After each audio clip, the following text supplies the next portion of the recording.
दोस्तों नमस्कार। आज फिर मैं हाजिर हूँ एक और सच्ची घटना के साथ। दोस्तों आज की जो सच्ची घटना है वो हमारे उत्तर प्रदेश में स्थित मुरादाबाद जिले में एक थाने की है, जिस थाने के अंतर्गत एक गांव पड़ता है, जिस गांव की एक महिला कांस्टेबल उस थाने में काम करती है। महिला कांस्टेबल एक दिन लोगों की भीड़ की कतार में खड़ी हो जाती है और वो एसपी साहब से मिलने का अपना नंबर देख रही होती है। और जब उसकी बारी आती है तो वो महिला कांस्टेबल एसपी साहब से अपने दुख दर्द को बयां करती है, तो एसपी साहब के भी रोंगटे खड़े रह जाते हैं। वो महिला कांस्टेबल रोते हुए अपनी कहानी एसपी साहब को सुनाती है और कहती है कि सर, मैं इस थाने में तैनात हूँ और मैं एक दिन इस थाने में बैठी हुई थी, तभी इस थाने में एक दरोगा साहब है, उनकी नज़र मेरे ऊपर पहुंच जाती है और वो दरोगा साहब मुझसे बातचीत करना शुरू कर देते हैं। और एक दिन तो दरोगा साहब हमसे बातचीत करते और पूछते हैं कि तुम कहाँ की हो। तो मैं उन्हें बता देती हूँ कि ऐसे ऐसे हमारा ये गांव है। तो दरोगा साहब हंसकर बोलते हैं कि तुम जिस गांव की हो उसी गांव में हमारी ननिहाल है। और जब मुझे ऐसा पता लगा कि जिस गांव से मैं हूं उसी गांव से दरोगा साहब की ननिहाल है, तो मुझे भी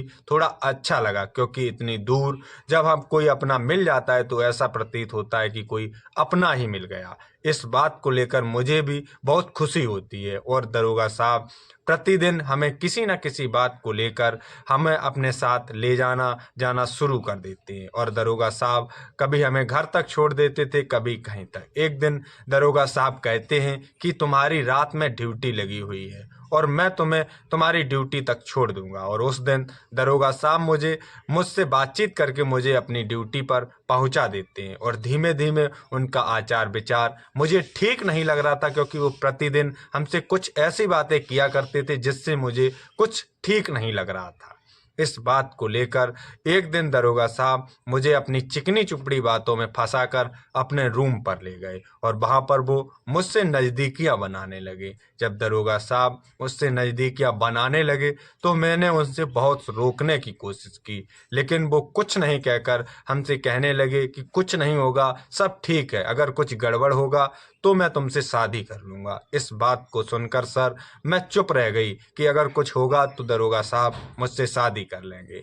इस बात को लेकर जब मैं उनके साथ से जब अपने घर आई तो मुझे कुछ दिन बाद पता लगा कि मेरे पेट में उनका एक बच्चा पल रहा है। और इस बात की जानकारी जब दरोगा साहब को चली तो दरोगा साहब कहने लगे कि तुम इस बच्चे को गिरा दो, क्योंकि अभी कुछ जल्दी नहीं लग रहा है कि हम कुछ जल्दी में इस बच्चे को कर रहे हैं। और दरोगा साहब ने मुझे कुछ ऐसी दवाइयां ला कर दी जिससे वो बच्चा गिर जाता है। ऐसे ही धीरे धीरे करके कुछ दिन निकल जाते हैं और एक दिन फिर से दरोगा साहब उस महिला कांस्टेबल को अपनी चिकनी चुपड़ी बातों में फैला फुसलाकर उसे रूम पर ले जाते हैं और उसके साथ शारीरिक संबंध बनाते हैं। और जब वो शारीरिक संबंध बनाते हैं तो महिला कांस्टेबल उनको रोकने की कोशिश करती है, लेकिन उस दरोगा ने उसके दिमाग में ऐसा भर रखा था कि मैं तुमसे शादी करूंगा। इस बात को लेकर वो महिला कांस्टेबल दरोगा साहब से कुछ ज्यादा बोलती भी नहीं और कुछ दिन बाद उसे फिर से पता लगता है कि वो पेट से रुक चुकी है, जिसकी जानकारी वो दरोगा साहब को देती है। तो दरोगा साहब फिर से उसका गर्भपात करा देते हैं और जब दरोगा साहब उसका गर्भपात करा देते हैं तो ये सिलसिला फिर से शुरू हो जाता है। और एक दिन जब ये दोनों संबंध बना रहे होते हैं तो दरोगा साहब का फोन उस महिला कांस्टेबल के पास रह जाता है और महिला कांस्टेबल के पास जब दरोगा जी का फोन रह जाता है तो उस पर एक महिला का फोन आता है और इधर से महिला कांस्टेबल फोन पर बात करती है। तो दोनों महिलाओं में कहासुनी हो जाती है और जब दोनों महिलाओं में कहासुनी हो जाती है तो उधर वाली महिला का दावा था कि वो दरोगा जी की पत्नी बात कर रही है। और इस बात की खबर जब उस महिला कांस्टेबल ने दरोगा जी को दी तो दरोगा जी कहने लगे कि हाँ ये सत्य है। और वो उन महिला कांस्टेबल को बहला फुसला कर कहने लगे कि तुम अपनी जिंदगी अलग जियो, मैं अपनी जिंदगी अलग जीऊंगा। इस बात पर वो महिला कांस्टेबल राजी हो जाती है और वो अपनी जिंदगी अलग जीने लगती है और वो दरोगा उससे दूरियां बना जाता है। इस बात को जब कुछ दिन गुजर जाते हैं तो वो महिला कांस्टेबल अपने गांव अपने घर जाती है और अपने घर वालों से अपने रिश्ते की बात पक्की करा लेती है और उसके घर वाले एक अच्छा सा रिश्ता देखकर उसकी सगाई तय कर देते हैं। जब महिला कांस्टेबल की सगाई तय हो जाती है और जब वापस वो थाने में अपनी ड्यूटी पर आती है तो इस बात की जानकारी उन दरोगा साहब को लग जाती है। और जब दरोगा साहब को इस बात की जानकारी मिलती है तो दरोगा साहब उस महिला कांस्टेबल के साथ मारपीट करते हैं और वो कहते हैं कि तुमने मेरी बिना मर्जी के शादी कैसे तय कर ली। इस बात को सुनकर महिला कांस्टेबल थोड़ी आश्चर्यचकित रह जाती है। वो कहती है कि तुम तो शादीशुदा हो, तुम अपनी जिंदगी में खुश रहो और मुझे जिंदगी जीने का मौका दो। तो वो दरोगा जी होते वो कहते कि अगर तुम मुझसे एक बार पूछ तो लेती, तुम मेरी बिना मर्जी की शादी कैसे कर सकती हो। अगर तुमने मुझसे एक बार भी शादी के लिए कहा होता तो मैं तुम्हारे साथ शादी कर लूंगा। लेकिन वो महिला कांस्टेबल कहती है कि तुम मेरे साथ शादी कैसे कर लोगे, तुम तो पहले से ही शादीशुदा हो। लेकिन इस बात पर दरोगा साहब फिर से कहते हैं कि मैं तुमसे शादी कर लेता, और उसकी जो महिला कांस्टेबल होती है उसकी शादी वो वहीं रुकवा देती है और इन दोनों में फिर से फिजिकल रिलेशनशिप शुरू हो जाते हैं और फिर से ये अपनी जिंदगी ऐशो आराम की जीना शुरू कर देते हैं। अब वो महिला कांस्टेबल इन दरोगा साहब से परेशान हो चुकी थी, क्योंकि ना ये महिला कांस्टेबल शादी कर पा रही थी और ना ये दरोगा जी उसे शादी करने का मौका दे रहे थे। ये उस महिला के साथ जब मर्जी आ रहे थे तब संबंध बनाते थे। इस बात को लेकर वो महिला कांस्टेबल बहुत परेशान हो चुकी थी, तो वो अपना ट्रांसफर उस थाने से दूसरे जिले में करा लेती है।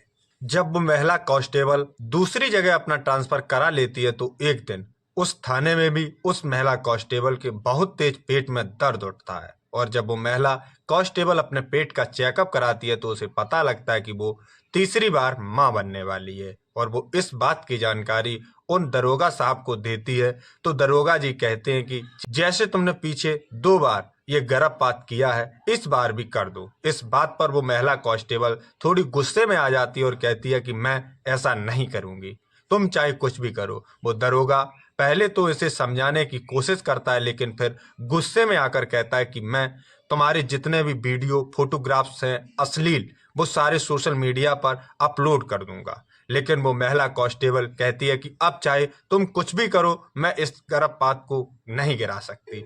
लेकिन दरोगा साहब इतनी बात सुनकर इतने गुस्से में आ जाते और तुरंत ही अपनी गाड़ी निकालकर उस महिला कांस्टेबल के पास पहुंच जाते हैं। जब दरोगा साहब उसके पास पहुंच जाते हैं तो उसके साथ बुरी तरीके से मारपीट करते हैं।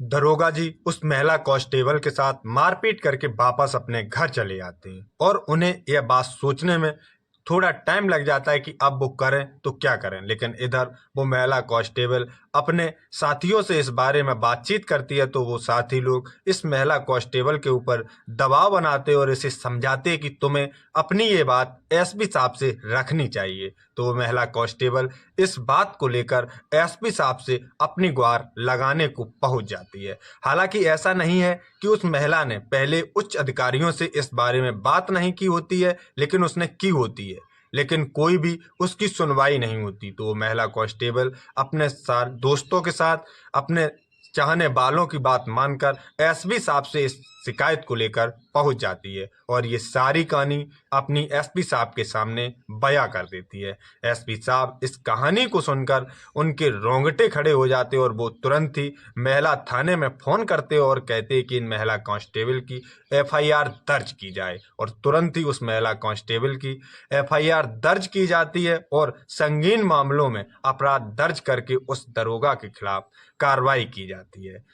दोस्तों, जब जनता के रखवालों के ही साथ ऐसा होने लगेगा तो इस दुनिया में अब आम जनता कैसे सुरक्षित रहेगी। तो आज के लिए बस इतना ही दोस्तों, नमस्कार, जय हिंद।